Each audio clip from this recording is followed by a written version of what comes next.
How are you? How's it going? Man, I'm good. I'm good. I'm just at a random Airbnb in Charleston right now.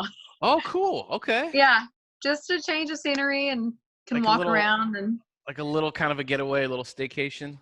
yeah, just like staying inside, but just, at a different house, which is Are nice. you? Oh, wait, are you by yourself? No, with my husband. Oh, okay. I thought some stuff's about to go down. I don't want to like throw that into there. No, It's like, hold on, time out. She left. She's on her own. Um, no, no, no, no, no. it's funny that Jen was saying that one day we'll meet. But at this point, it's like 2025 is when that'll probably happen, right? At this point. It's crazy because I spend so much time in LA, just I guess for the job Yeah. and all the time I'm like I'll have a day where I'm like off and I'm like, man, I wish I was doing something. So yeah, next time I'll What would you be doing swing in by. LA if you weren't working? What would you be doing? Um, What do you I like like to to do go. when you come here? Well, I live in Nashville, Yeah. so when I'm there, I like to see the ocean when I can because we Sure. definitely don't have that. So I'll go down to Santa Monica. Okay. You guys just have really good food, so There's a I little eat bit and of drink a lot. everything. Yeah. Because in Nashville, I love Nashville, by the way. I spent like 6 weeks in a row there. Oh wow. Little sketchier area. It was like Dickerson Pike area. We were filming Okay, some yeah. things out there, but it was very difficult to go from LA there food wise because Yep. everything is just barbecue sauce on everything. Yeah.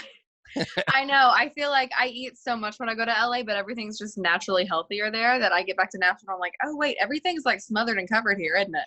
Like, It's where's the crazy. kale? Um, Yeah.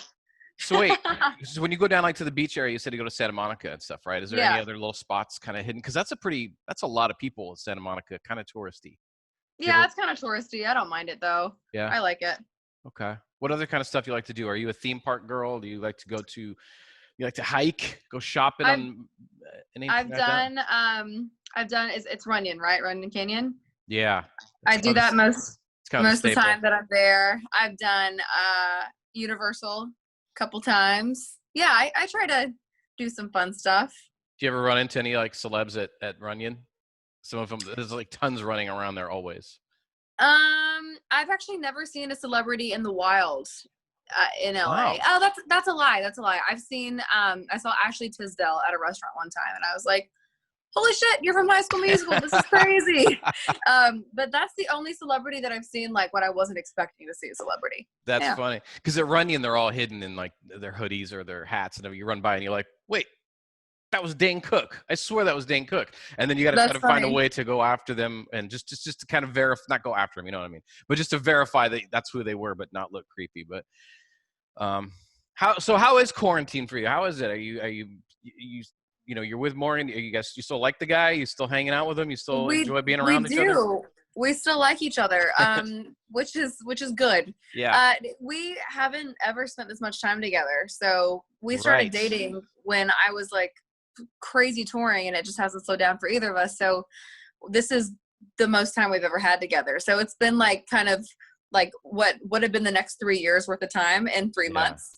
But it's been really good for us. I mean, we're like almost to year 3 in marriage, so it's like nice to be able to kind of reset and have some quality time. But like you Uh, said, it's fast forward. This is more like year 10 now, isn't it? Of yeah, marriage. it's crazy, So but what they I'm still better at Mario Kart, and that's all that matters. that is important. Yeah, of course, I have to be Wow. better at something.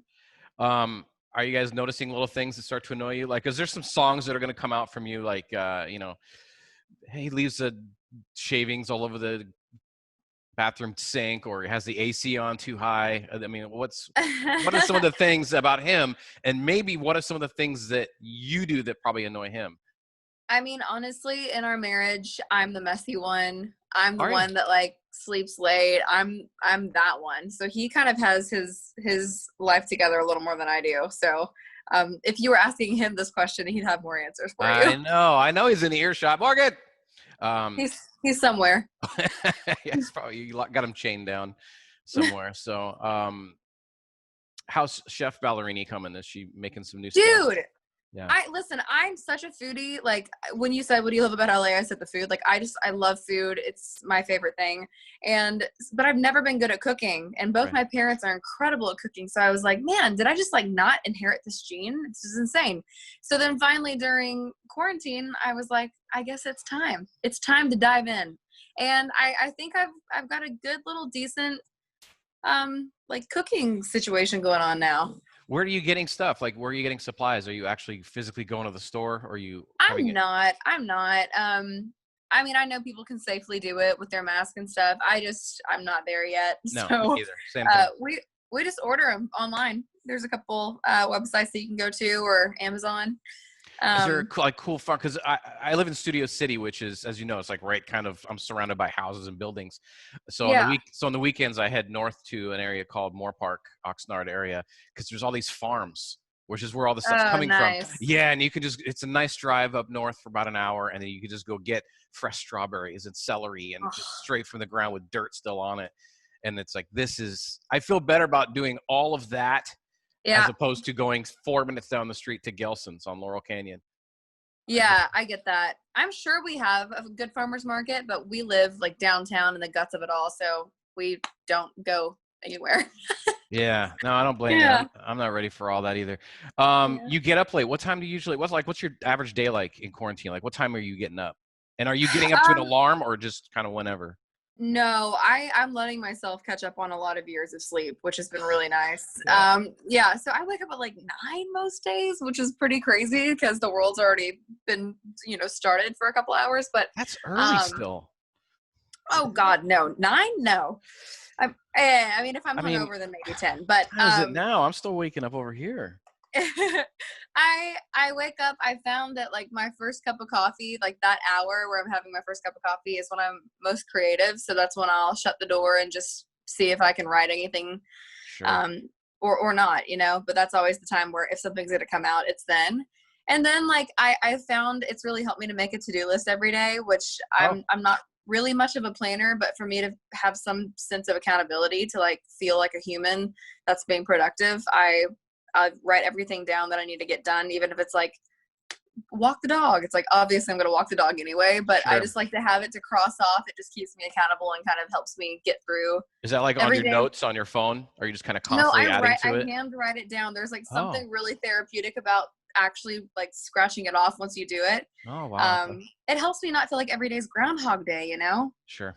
Yeah, so I do that, and then I'll FaceTime with my mom or a friend or Mm. something, and then I'll make us dinner, and we'll go on a wine walk. We do that pretty much every night around Nashville, and then play some Mario Kart, and then go to bed. I think and then rinse repeat. So it is, but it's like an awesome Groundhog's Day. So Yeah, we're in a good rhythm with it now. I mean, yeah. 2.5, 3 months in, we're good at it. When you're getting up and having your coffee, where's that? What, like, is it? Are you doing like pod coffee, like Nespresso, or what? I'm not a coffee snob at all. It's funny. My husband is and my band is. So like when I'm on the road, I go on my band bus and they have their whole entire bus counter with like the drip and like the coffee grinder and the filters. Wow. It's like their when they wake up on their bus, it's their time to do their coffee. I am like, give me a Keurig. I like how it tastes now. There's some burnt plastic in it. I know. I'm aware. I but I'm used to it. So it's Yeah. like, but it's funny because whenever my husband makes me like a good cup of coffee, I'm like, oh wow, this is like a treat. But no, I'm not. I'm But not it took snobbing. like an hour to get it. I know. I don't. I'm I not mean, like that. no, I mean, Maybe one day. I'm Nespresso pod coffee like you, and yeah, it's probably sketchy, but I don't care. It wakes me up, and I'm not sitting there waiting for, like you said, the drip and the turn. It's like, dude, it's just I'm also not a nice person before coffee, so it's in everyone's best interest that I get that quick. like just pipe it in the moment you wake your Just eyes up. yeah, totally. Um, about LA stuff, because you've got, obviously one of the first things I noticed even on the album is the song about LA. Yeah. Love-hate relationship with LA. But it's interesting to hear it because, I mean, I moved here about 17 years ago. I'm from Seattle, so, a little smaller city. So I get it, that love-hate thing with LA. But there's certain things about that song, and I don't mean to get like too deep here, but it's more than LA. I mean, because there's a couple lines that stood out, which is what's worse than spending time alone than one of them not picking up the phone. And you're referencing, the people in LA that are your LA friends not Yeah. answering, but it's more about the what's worse than spending time alone. Are you okay with being alone, or how are you with alone time? I used to love being alone. Like I used to take myself to the movies and I used to take myself to lunch and never think it was weird. And then I became an artist, or however you want to say it. And um, you don't even realize that when you're alone, even then you're not alone. Like when I'm on my bus, I still have someone on the bus with me, like a Yeah. wall. So I realized that I got really uncomfortable whenever I would get home and I was actually alone. I didn't know how to be alone anymore. And um, part of that song was me trying to find my circle of friends in a real way, and also still try to come back to being fine with myself. And it was a big part of like the process of writing for this album was all of that, finding real friends, getting to know myself, and self-discovery is kind of the theme throughout the whole record. Yeah. And I'm guessing not only for music, but also even marriage and stuff, to be able to be alone and rather than needing somebody. But I mean, and I don't mean to be condescending with this, but you seem really young to have that kind of awareness. Because I'm 44 and I feel like that I only got that about 5 years ago, where I started to realize, hey, I'm okay with being alone, but almost too good at being alone, which is why I'm single, maybe, which is a Well, whole nother really, song for you right there. you can either be really good at being alone or too good at being alone. Yeah. Yeah, I don't know. I think I had this realization like middle of last year where I was like, okay, so if I'm not good at being home in my real life on a day off Mm. while I'm successful, what's gonna happen when hopefully 10 years from now, I don't know what it's gonna be, but like I'm not as successful anymore, and then I'm home by like not by choice, just by life. And I don't want to not be good at that, like I want to have a real life to fall back on when the radio quits playing me. Yeah. So I think I've really tried to invest in that and balance that out a little bit more, which in turn has made me a much better, healthier artist, which has Sure. been yeah. It's probably makes everything a little lighter on your Yeah, shoulders as well. Yeah. Interesting. totally. Yeah, and again, I don't mean to be condescending when I say you seem young to know that. It's more impressive because I don't know what the hell I was doing around your age. I wasn't doing that, that's for sure. Well, I have my moments. Oh, I'm sure. And I don't want to keep digging into that song specifically, but it's like I said, there's so much more depth than it just being about LA. Yeah, there is. Like I asked myself, does it feed my soul or my anxiety? Too personal of a question, but is anxiety a real thing for you? Oh my God.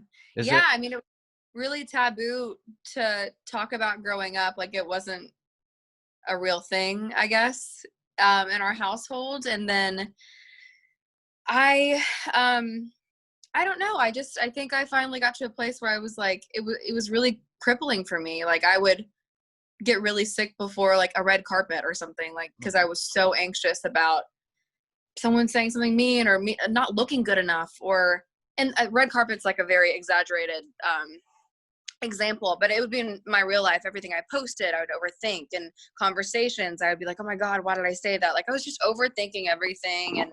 And Especially afterwards, you probably replay the entire day in your head as well. oh yeah. Oh, Oh yeah. Yeah, so I think I just had to put a name to it, and I also think I know as a fan, whenever an artist that I listen to talks about something, it kind of normalizes it. So I was like, well, shit, if I'm feeling like this, like I'm sure other people are. So if I talk about it, hopefully it normalizes it a little bit. and it seems like a lot of that stuff is really being opened up to, and the transparency of that has been coming out in the last couple of years. So it's nice. I It's mean, I feel like everyone, the last 3 months, like this has been so difficult on everyone in a different way, and I think everyone's probably struggled with anxiety in one way or another. So it's nice to be able to kind of just be like, oh, we're all in the same boat. Cool. yeah. You start to feel as okay, I'm not as weird. What do you do physically when you feel that happening? Do you go somewhere and sit and kind of just say, yo, I need to be alone for a minute? Put on some Uh, music, water sound effects, something. Kind of the opposite. I have a really great group of friends that I like really got to define the last few years. And so they know me, and I just call them. I just talk it out. That's good. That's important. Um, Man, Nashville is awesome. How much do you love Nashville?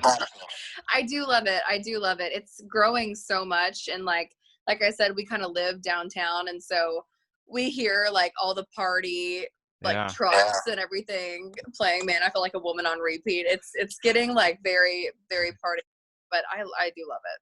You know, it's crazy because when I was there, I was filming something with a lot of local musicians, and it is unbelievable how many incredible bass guitarists, drummers, brass players, any kind of, there is so many tied into that small, well, I mean, it's, you know, Nashville isn't small, but they're all in there and they're just jumbled in there. And there's just so many incredible artists. And when I was looking at stuff about you, like you started doing a lot of this stuff when you were 15, right? When you moved to Nashville, didn't get signed till you're 19. 4 years. What did that 4 years feel like? And how do you keep going? I was in high school for 2 of those years and in college for 2 of those years. So that kind of took up a bit of my time and my space. But honestly, man, when I moved to Nashville, I was like, I'm ready.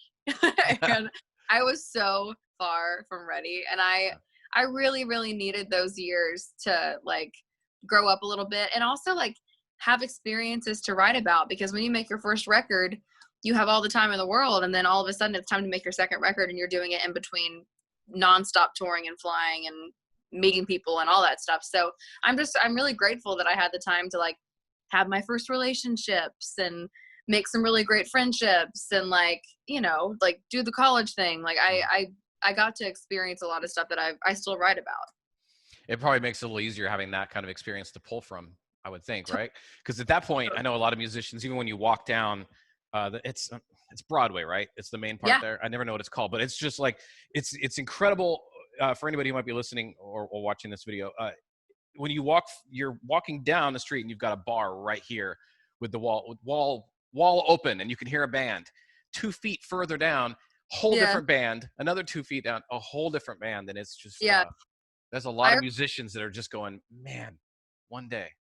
One of my most like, oh my gosh, this makes me feel like I've made it moments was, you know, I had never really done the Broadway thing because I started touring when I was 20. And so I never had that chapter of my life.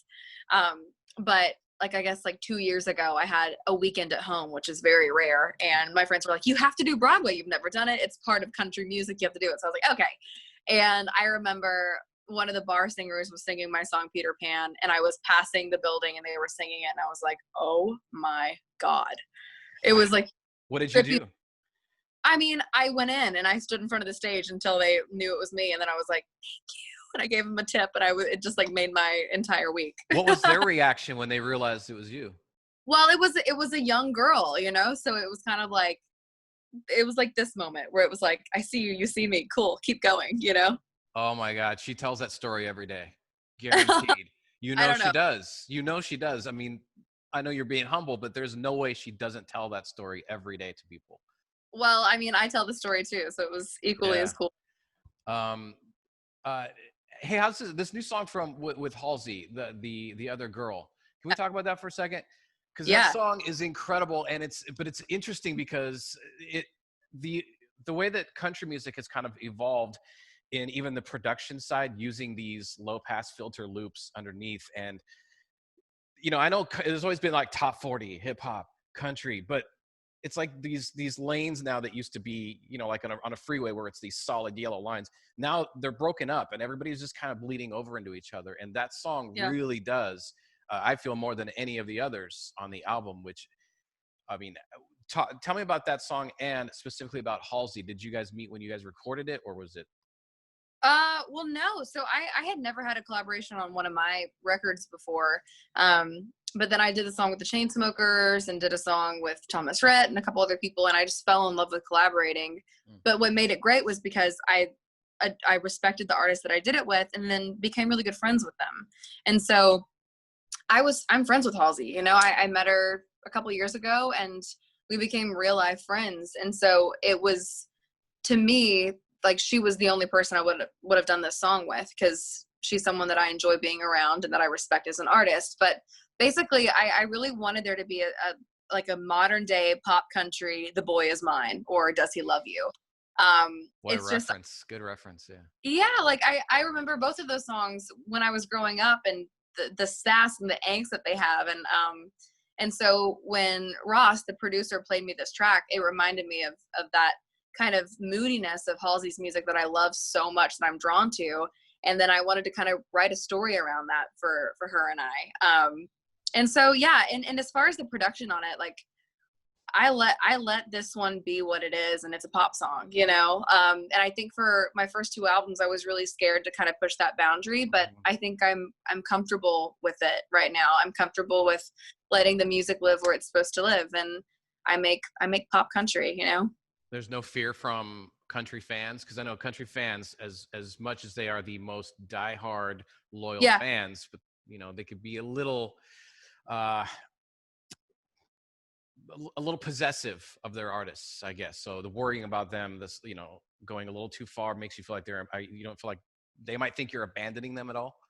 My first single was called Love Me Like You Mean It, and it was right down the middle pop country. And we did that because I never wanted anyone to think that I was going to jump ship. You know what I mean? Like it's as a songwriter, my job to like write what is real to me. And I grew up on pop and I grew up on country, and that is what I write, and that is what I listen to, and that's what I love. And if it can live in both worlds, like why shouldn't it, you know? Yeah, that's cool. So did you? How did this recording happen with Halsey? Like, did you guys send her the track? She recorded it, or were you guys together when it was done? Well, I flew to LA to be there because I really wanted to. I think there's a different energy when you're in the room, and like I said, we're friends, so it was nice to be able to kind of like connect in the studio on the song. But yeah, it was quick. It was like I kept my vocals from the day I wrote it on my tour bus. If you mute my vocal, you can hear my tour bus rattling around in the background. But I could beat it. There was like, I was in the mode when I was recording it, so I kept mine, and then she did hers in LA, and that was it. That's awesome. Done. That's really killer. It's a special song. It's cool. Like I said, it has these drum loops and these cool filters that aren't usually used in a country type artist song. And I don't mean disrespectful by saying country artist, because you are an artist who happens to do all these types of music, right? I mean, that's what it really is. You fall in the umbrella of you are a musician. So, yeah. Two more things for you real quick. Why is the entire album in lowercase, by the way? I noticed that. Every song is in lowercase. It's a good question. I wanted it to, so it's called Kelsey, the album is, and I wanted it to feel really casual. Like that's why it's just a first name as the title. And to me, like lowercase feels like you're not overthinking it. It's not too proper. It's just you're writing as you're thinking it. Yeah, it looks cool. Thanks. It does. It looks really good. But at first I was thinking, wait, did my iHeart app screw up? Is there something up in this? No, it took me a second. I was looking through your Twitter. I just want to throw these out real quick before we wrap up. When you posted up about the actual album, seeing all the comments, I don't know if you get a chance to look through these. Do you get a chance to scroll through? I stalk them. You what? I stalk all the comments. Oh, you do? Oh, yeah. Like seeing some of these people. Savannah, I'm so proud of you, Kelsey. This album is amazing. It's what you deserve. What a beautiful body of work. Kelsey, my album won't download. Oh, we need to call Lauren and figure out what's going on with Lauren's situation. The vocals, I'm in love with this album already, and it ain't even finished. I mean, what do you say to these kind of comments, and what does that make you feel, especially when you look at like the little pictures of who all these people are, and it's such a variety?